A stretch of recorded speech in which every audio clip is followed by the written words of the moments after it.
କେତେ ଦିନ ଏମିତି ନାରୀମାନେ ବଳାତ୍କାର ହଉଥିବେ? କେତେ ଦିନ ଏମିତି ସେମାନର ପରିର ଆତ୍ମା ବିକଳରେ କାନ୍ଦୁଥିବ? କେତେ ଦିନ ଏମିତି ଚାଲିଥିବ ନାରୀ ଧର୍ଷଣ, ନାରୀ ହତ୍ୟା, ନାରୀ ପୀଡ଼ନ?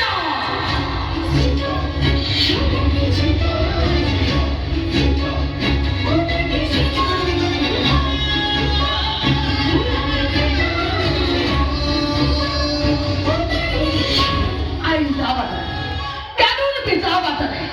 ଆମେ କ'ଣ ଭକୁଆ ଜନତା? ଦିନ ଥିଲା ବାପା ମା ମାନେ ଝିଅଟିଏ ଜନ୍ମ କଲେ ତା ବାହାଘର କଥା ଭାବି ଦୁଃଖ ପାଉଥିଲେ, କିନ୍ତୁ ଏବେ ଏବେ ବାପା ମା ମାନେ ଝିଅଟିଏ ଜନ୍ମ କରି ତାକୁ ପାଠ ପଢ଼େଇ ଡକ୍ଟର କଲେ ବି ଡରୁଛନ୍ତି କାଳେ ତାଙ୍କ ଝିଅ ବଳାତ୍କାରର ଶିକାର ହବ।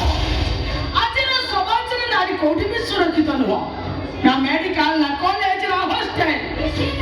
ଆମକୁ ଜାଗ୍ରତ ହବାକୁ ହବ। ଏ ନାରୀ ବଂଶର ରାକ୍ଷସ ମାନଙ୍କୁ ଆମକୁ ଉଚିତ ଜବାବ ଦେବାକୁ ହବ। ଆମେ ପାରିବା, ଆମେ ଲଢ଼ିବା, ଆମେ ଜିତିବା। ସତର୍କ ତୁ ଲଢ଼ିବୁ? ହଁ ମୁଁ ଲଢ଼ିବି। କଥାବାର୍ତ୍ତା ଦେବୁନି ତ? ଆମେ ହାରିଯିବାନି ତ? କାହିଁକି ହାରିଯିବା?